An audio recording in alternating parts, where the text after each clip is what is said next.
good afternoon, everybody. This is the Two Old Farts coming at you. I'm Chuck. I'm Lou. I'd like to say I'm the better looking, but I don't feel like the better looking today. Well, I like your shirt. Yeah, together we stand, right? Yeah, that's from the tornado in 2011. Yeah, from the hurricane, tornado that ripped through there and caused a lot of damage. Killed a few people, yeah. Yeah, it's just. So what's going on? You don't look like your usual chipper self. I don't feel good. My right shoulder is killing me. I don't know how I did it. I know I got about a 30-minute lecture from my primary care physician this past Monday, a week ago today. I think what happened is I was cutting some limbs out of a tree in the backyard, an oak tree in the backyard. Right. Because it was kind of high up. I was on an 8-foot ladder and I got a pole chainsaw. And I think my trainer was, I don't know. He said it's inflamed, but my thumb and when I pitch those two together, I have very little strength at all. And if I stretch my arm and right down here in the forearm part like this, oh man, it's like a real twinge, it just real sharp pinch type. Yeah. I know what you're talking about. The doctor gave me some lidocaine patches, so I wear those like 10, 12 hours a day, and gave me some medicine to help with the pain at night. That don't do any good at all. So, did he give you a steroid shot or anything? No, he said it's inflammation. He thinks it about 4 to 8 weeks or stuff like that. But so I have an appointment coming up next week, I think, for my back. So I said, send a message. How about me seeing my back doctor about the shoulder? And so they said, no, you need to go take x-rays and then we'll go from there. So 2.5 hours waiting because, you just walk in. Right. And I understand a lot of it too is that wait time wasn't so much as people ahead of me as that the people who are in the hospital who are worse off than you, and stuff like that. They take priority, and then so you sit there and wait. But I got the young man the technician. Of course, he's not going to tell you anything, and I understand that, even though you try to talk him into it, Right. Some of them, when they see him, they may see something, but really nice. I got to give a shout out to the Audie Murphy. I don't have any complaints about the service that I get at Audie Murphy at the VA hospital. I was just there last week to drop off my paperwork for the clothing allowance. I did that today too. And I went and also redid my VA ID card because I don't know, I looked like a hungry hippo in that photo from 8 years ago. So yeah. I got a new one, but they didn't extend the expiration date. So it expires in 2 years on the original expiration date because these cards are only good for 10 years. Did you know that? The VA ID cards? I was going to get mine expires July 3rd of this year. I didn't know it until a primary care physician and the guy pointed out to me last week. So I sat there an hour today waiting. After I checked in, all the people that came in after me so I just left. And I'll come back another day. Hey, I'm going to forward you something on a text message that I got from a guy at work. He's really plugged into everything on VA and TRICARE when it comes to veterans' health and retirees and whatnot. And he sent me a text message with a link, and he was saying that he had just been seen at Wilford Hall in San Antonio at the eye clinic, and that he got his prescription for his glasses. And if you choose one of the ones that's one of their free ones, you get it for free. But if you want these other lenses or frames, then you have to pay. Right. He said, then you can take that and then go to the TRICARE optometry and get 2 more pairs of glasses. Oh, wow. Okay. I know the VA does the same thing. You can get their prescription glasses that they give. And in fact, that's what these are that I have on, is what they're issued. Or you can pay extra, and get all the extra stuff and stuff like that. But this last time I said, you know what? I'm just going to go with this. Same Those prescription. glasses look very nice. They look very stylish. So, and you can't beat the price. no, well, you know what? We're already paid up front. I was talking to somebody yesterday. Everybody thinks you're getting free service when you go to the VA or to the military hospital. You're not getting anything free. You already paid your share up front. Yeah, you did. It's free now, but we were paying that bill. I paid it for 26 years, 5 months, and 12 days. Yeah, and what irritates me sometimes is our dependents, our wives and children, our family members. Yeah, they think, well, you're getting something free. No, you know what? Brenda served right along right with you. Mackenzie served right along right with you. And so did Kaylee and Erica and all them, and Tina and Jordan, and you with your mom and I. Guess where you were at? You were in Japan and doing all the kind of things. Maybe you didn't want to be there, or you were in Georgia. Maybe you didn't want to be there, and maybe you didn't want to be here. Or maybe I had to leave after I got there and didn't want to leave. Exactly. So you give up off a lot too, and I don't think our family members are being treated. And that's one of the things I like about the DAV. A lot of times I'll get emails and stuff to support different bills and stuff like that for families, and and things like that, because we need to support them because they earn those benefits right along with us. So, two things I want to tackle on to the end of that, like you were saying with the families and whatnot, and what they have to give up and sacrifice while their spouse and parent is on active duty. So you were in Vietnam when I was born, so you didn't get to see me. No, I didn't. You weren't able to be with your wife when she gave birth. You were in Vietnam. You were there for my sister. What was I going to say? When Mackenzie was born, within 2 to 3 weeks, I had to go to Aviano in Italy to get the 173rd Airborne Brigade loaded up on some C-17s to jump into northern Iraq. And I was up there for just about 2 weeks. 3 or 4 months after that, I was told on a Monday that I was leaving on a Thursday to go on a ship in the Mediterranean to go to Africa to do a JTF. Yep. Didn't know how long I was going to be gone, where I was going to be, or what I was going to be doing. And while your family has all of these questions, and back to you in Vietnam, so you mentioned Japan. So 10 years later, well, probably about 9 years later, we're in Japan. I'm about 8 or 9, and Operation Baby Lift kicked off when the fall of Saigon was going on. And you had how much time, how much notification did you get when you had to deploy back to Vietnam? 24 hours. 24 hours to have your shit packed and ready to go while you leave a wife and 2 kids back at home. In a foreign country that you don't know. Of course, now you got along pretty good with all them folks over there. Yeah, I did. However, but what I'm saying is Mom, she's not she ain't driven since 1976. Yeah. She didn't like to drive. She's a nervous driver. But, you had to leave with your young children to go back into a combat zone. And where are you going? How long are you going to be? And you can't give any of that information because you don't know. No, and we actually had a C-5 to go down loaded with families from there. As far as I know, we still don't know if it was shot down or had mechanical failures or what. But you're talking about the C-5 that crashed? Uh-huh. And the point I made a while ago, that's how adaptive families are in the military. As a general rule, children and wives, they learn how to adapt really quick. Not because of their choosing, because that's just the reality of life.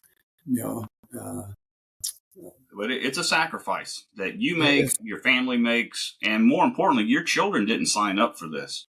Yep. And in most cases, your wife didn't either. Now, of course, like with your mom and I, she knew that I was on my way to Vietnam when we got married and stuff like that. She didn't plan on you coming around on and being by herself that whole July to October type thing. Yeah, so she had to go back to California to live with her mom so her mom could take care of her.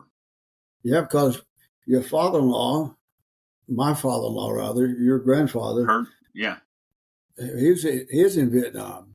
He was in Vietnam when you were there. Yep, he was a crew chief on caribous, and in some respects, that was probably helped me get through that year because having a friend over there. Yep, and then they had one ship. They had one caribou that was stationed at Pleiku where I was at, and John Rogers and all those guys would come in and out of there, stuff like that. So, and it helped too that my boss, Franklin, Texart Franklin, I'll never forget him. He knew of my father-in-law from World War II. They were Navy together, beach jumpers type thing. Don't know each person, but they knew each by name type thing. So he used to let me take, we worked 6 days on, 1 day off type thing whenever nothing was going on. I just save up my days and fly down and spend a few days with your grandfather, and yeah, it helped him and helped me. Yeah, that's what I worked in Iraq and Afghanistan. 6 days on, 1 day off, but I really didn't take the whole day off. I'd come in after lunch, and then my NCOIC would get mad at me and yell at me. He's like, "Chief, go back. And I'm like, what am I going to do? I've already seen some movies. I'm just going to hang out here and do some email, Yep. It's like, I'm not here. And it's not a day off because you don't know what the hell is going to happen. You don't know when you have to get up and go, and because the enemy don't send you a little note say, "Hey, we're going to hit you at 2:00. Be ready." Nope, they don't give a shit. No, they just drop that stuff in on you, and you start scrambling. I'm gonna give you a funny story. I think I've told you this before, but maybe not. My worst night in Vietnam. I think it was probably April of '66.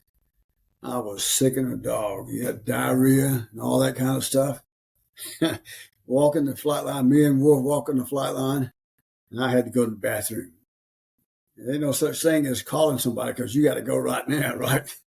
So we're on the outer perimeters, not there, but some snakes and the barbed wire fence and that rice paddy around us, and I had to go.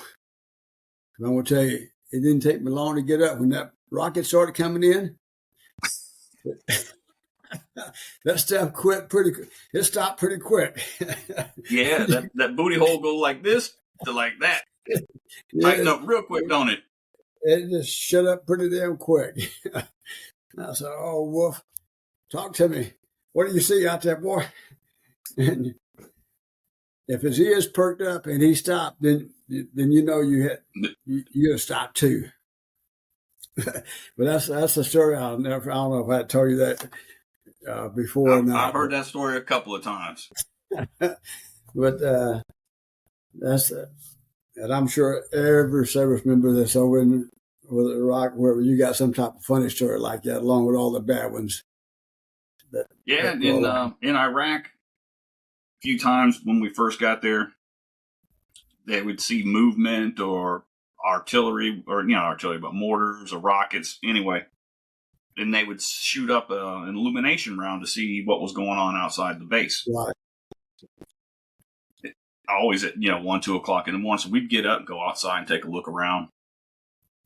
A couple months later, that's stuff would go off. Me and my roommate, we just roll over, look at each other, and like, yeah, fuck it, we're going back to sleep. Because you know what? If you're going to die, does it really matter if you're awake or if you're asleep? I'd rather be asleep. Yeah. Yeah. Because there ain't much you can do about that rocket. You can get in that hole with the concrete and the sandbags, but you know what? Don't give a shit. I'm going back to sleep. Yep. Yeah. If I'm gonna go, if it's my time, I'm going. But if not, I'm going back to sleep. Yeah, that's true. And I'm not gonna do anything to rush it along, but how much you gonna do to stop it either. But yeah, But you'll find that attitude is fairly common amongst military people. yeah, it's just like when you were born. There's no such thing as a telephone call. We had to use Nope, the you had to use Mars. that Mars. Yeah, Mars radio station. Hello. Mom would talk and she'd say over, and I'd talk and say over, and stuff like that. Yes, sir. I remember you telling me that. That's where it was back in 1965, 66, all those kind of things. But it was like that for a long time after using those Mars stations. Yeah. But, hey, and those Mars radio stations, those were operated by civilians. Yes, they were. These were not military affiliated people. These radio operators, they did that out of the goodness of their heart to take care of the soldiers, sailor, airmen, and Marines who were, deployed around the world. Yep. They would operate their ham radios, in a relay to transmit that message. This world is a pretty good place. Unfortunately, we hear more about the bad stuff than we do the good stuff. I saw some pictures the other day with Ann Margaret doing a show over there, in the troops. And if I remember correctly, I think you got on stage with Bob Hope. You're in Japan. No, that was my sister. Yeah, your sister. Yep. And these entertainers. It was me who lost the autograph that she had gotten or you had gotten. I lost that thing. Yeah, but it's really nice of these movie stars and actors that they really do a lot for the troops and probably don't get as much of the thanks and acclamations. And when you go back and look at all these actors from the 50s and 60s and 70s, a good majority of them served in the military. Oh, almost all of the actors who were big in the 50s and 60s and 70s were all World War II veterans. Yep. Jimmy Stewart is a retired, brigadier general in the Air Force? Mm-hmm. Yep. Well, 2-star general? Brigadier or a major general? He was a 1 or 2-star. Yeah. And he served in Vietnam. He served in Vietnam, Korea, and World War II as a pilot. Yep. Did you watch that series? Masters of the Air. Yeah. Did you see the documentary that followed up with it? Yeah, we did. That was really interesting. So that movie and a couple of Navy movies make me happy with my choice to be in the Army, because I could not have been in that B-17 flying straight, and there was nothing that pilot could do. He couldn't go up, he couldn't go down, he couldn't go left, he couldn't go right. He just had to stay right where he was, because everybody was supposed to be in that formation how they were, so that the guns on the ship would, have that interlocking field of fire so they could protect the rest of the flying fortresses from attack from the fighter aircraft.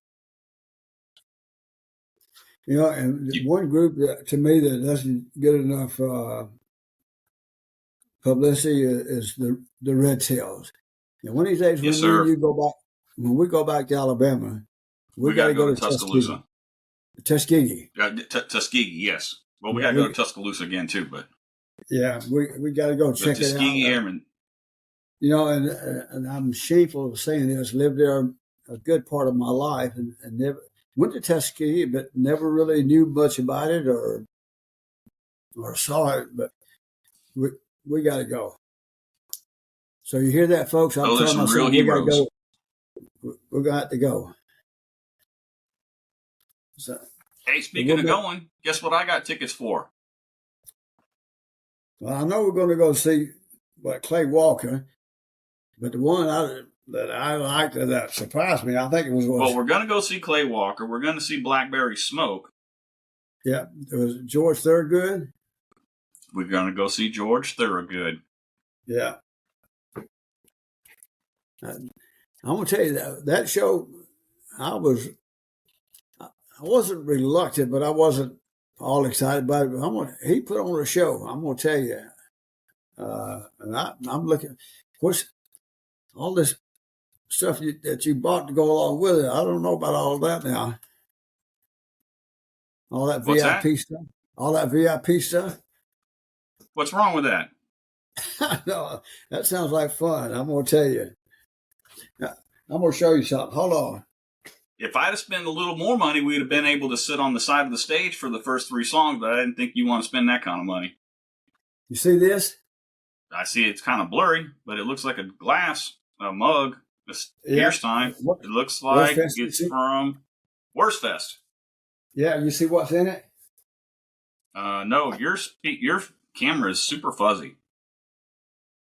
Uh-oh. Your camera is really blurry. Every show that you and I go to, or you and I and your mom and Brenda go to, I got something from that show right here. I keep all that stuff, all these memories. So, yeah. And guess what else we have tickets to go see in July? Refresh my memory. Aaron Lewis. That's right. Yep, we sure do. You need to get familiar with his country stuff. He started out doing rock in a band called Stained. And then when that genre of music kind of died off, he went and started doing country and did quite well at country. So he'll do some Stained concerts, but he usually tours every year or two doing his his country stuff. And I know for a fact you'll like his music. You need to go check it out. So yeah, we're gonna go see Aaron Lewis in July. We're gonna see George Thorogood later this year. Oh, and we're gonna see Molly Hatchet in June. So we're gonna see Molly Hatchet in June, Aaron Lewis in July. Blackberry Smoke, Clay Walker. Yeah, we got a lot of country concerts coming up. Yeah, we got to figure out something for you and your mom and Brenda. Go see her. I don't know. Go make a trip up. Mom and Brenda are coming to Clay Walker and Aaron Lewis and Blackberry Smoke, aren't they? Yeah, I think so. We got to make some trips up to the hill country. Yeah, when I finally get a weekend off. So speaking of weekends, everybody, sorry we did not record an episode on Sunday. Kind of lost track of time yesterday, so I'm like, I messaged my dad today. I'm like, we got to do it today. Then I had to stay late at work, so it kind of pushed it back. But where were you on Sunday? We're at the neighborhood Walmart there in Helotes. We're collecting donations. What were you doing there? We're collecting donations for all the veterans and fire victims up in Stinnett and Fritch in West Texas with the Smokehouse fire and all that up there. We had the fire captain in Fritch actually lost his life. He went into a burning building and unfortunately he was able to make it out. And several other people lost their lives between the two little communities. So, and then Kathleen, who's one of our members of our DAV chapter, she asked us if we could maybe do something. So our chapter is donating some money to the Stinnett and the Fritch Volunteer Fire Department. And so we're raising money for those two, but they lost everything. And they need, to give you an example, somebody in the community bought a speaker. They needed a huge speaker inside their little firehouse, So somebody bought them one. So all the clothes, like the fire equipment clothes and stuff they wear, right? They had to buy that themselves. And what was nice, Sunday, we had the fire department from Helotes came over and helped us with the donations, collecting donations and stuff like that. We did pretty good. I'm not sure exactly what all we got out of it just yet, but we're going to either make a trip up there. I think Kathleen goes there in May, if not sooner, so we can donate it to those two organizations.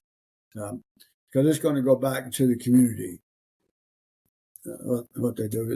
The good thing is the fire is contained, but they lost a lot of homes up there and a lot of farms. And this is what, the second largest fire in U.S. history? Yep.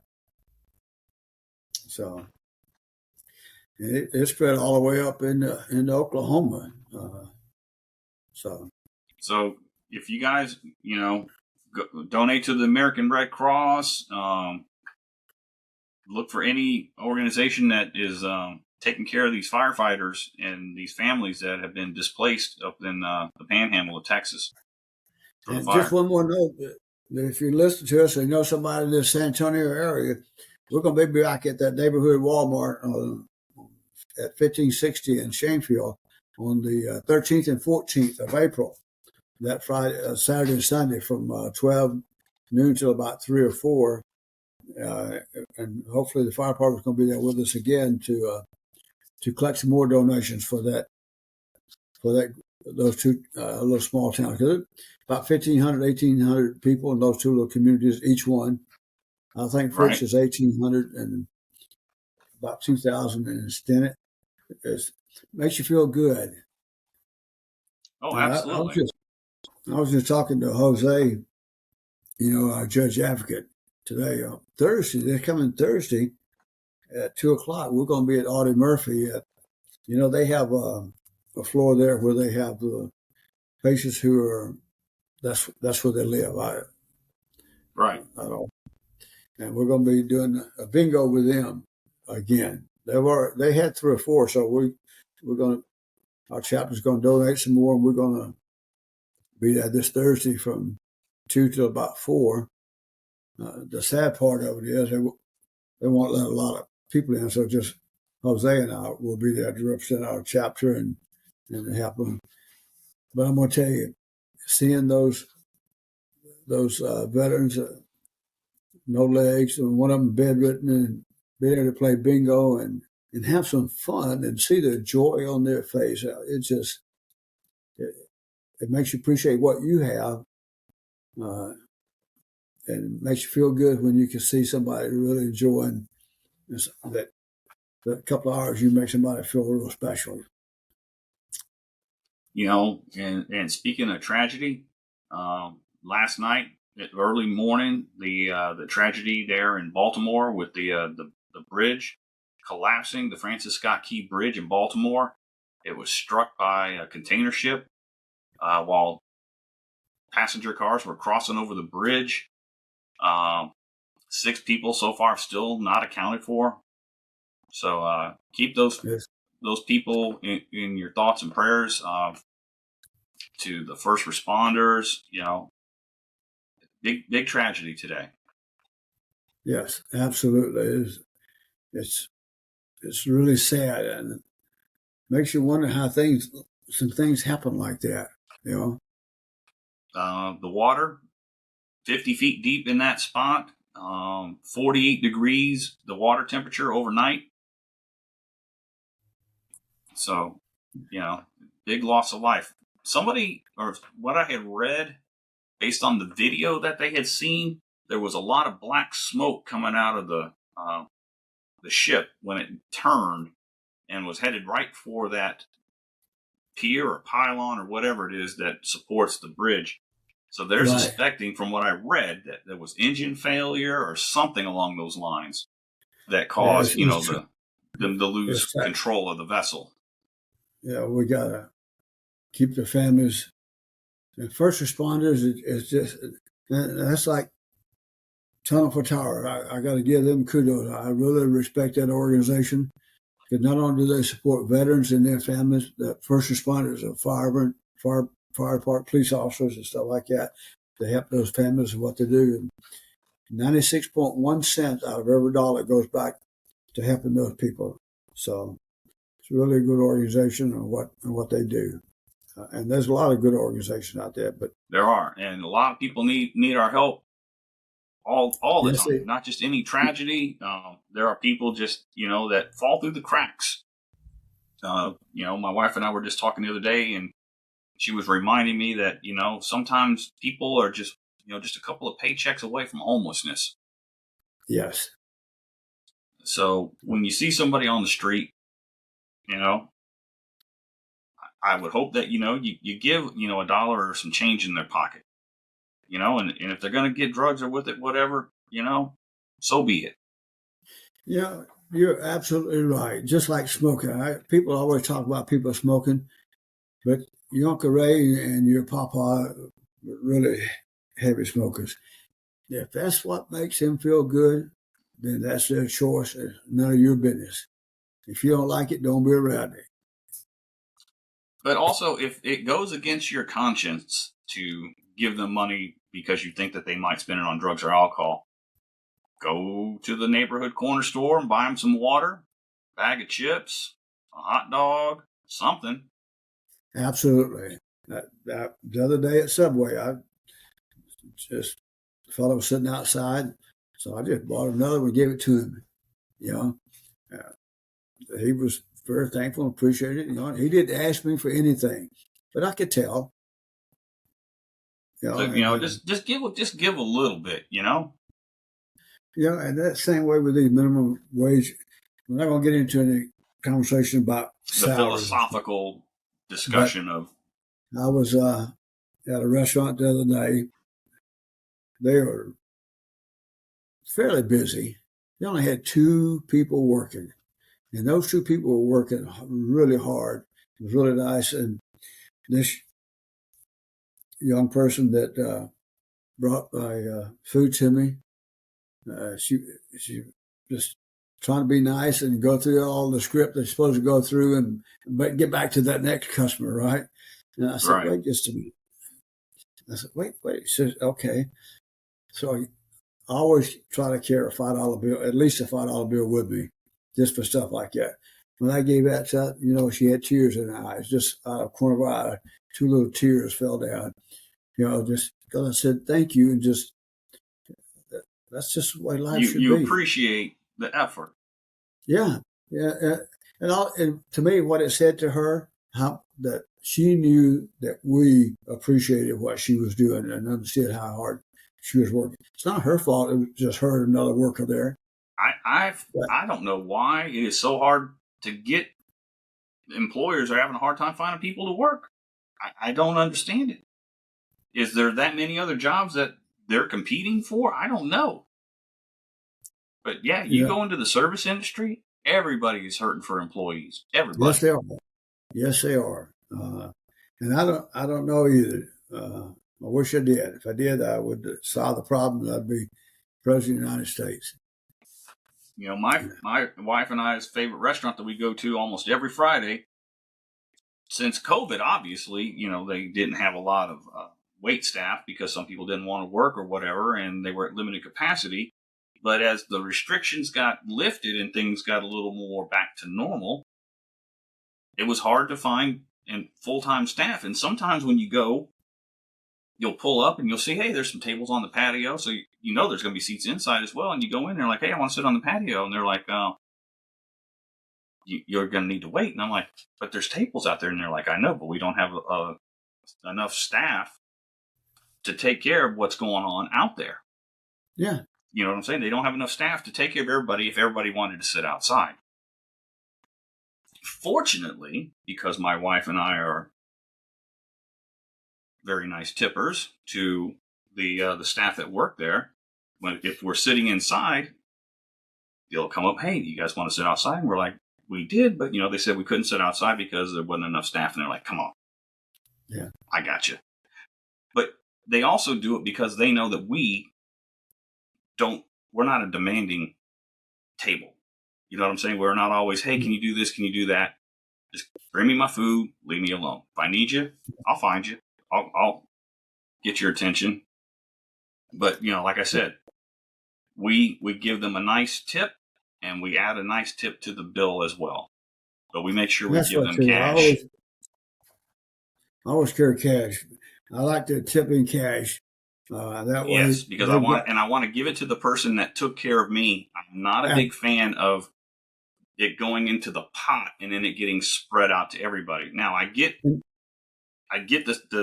cooks in the back. Yeah, they deserve something, and the people busting those tables, getting them clean, they deserve something too. But the rest of the wait staff, if they're not taking care of me, why should they get a piece of that?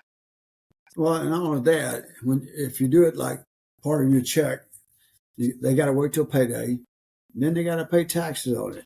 And most people who are working that quick service industry like that, they need the money right then. They don't need to wait 2 weeks for it to come in or whatever. One last thing before we finish up. You mentioned they got to pay taxes on it. If you remember, your brother didn't get a lot of Social Security when it was time for him to file because he didn't have a lot of reported income when he was a mechanic. And so when you don't declare your income, yeah, you're saving money today on taxes, but when you need it, you might not have it. But that's a choice you make. When you get it, you know that it's taxable income. If you choose not to report it, then you live with those consequences. One of your aunts, she made a lot of money because she was a bartender and stuff like that. She chose not to, but she used the money wisely, So, but there are consequences. There are consequences. You either get it today or you get it tomorrow. Yes, pay me now, pay me later, right? Yep, pay me now, pay me later. Because you know what? The government wants you to die broke. That's for damn sure. Well, it's almost time for us to go. We're about 37 minutes here now. Yeah, we didn't have a lot to talk about, but we did. We talk about family, friends, charity. Just take care of one another. Be thankful. Veterans, if you see a veteran, send them our way for help. Absolutely. One last little story. When I was at that particular restaurant I was telling you about, you're talking about sitting on a patio. There was a couple that came in and they went out to the patio. So the food was ready.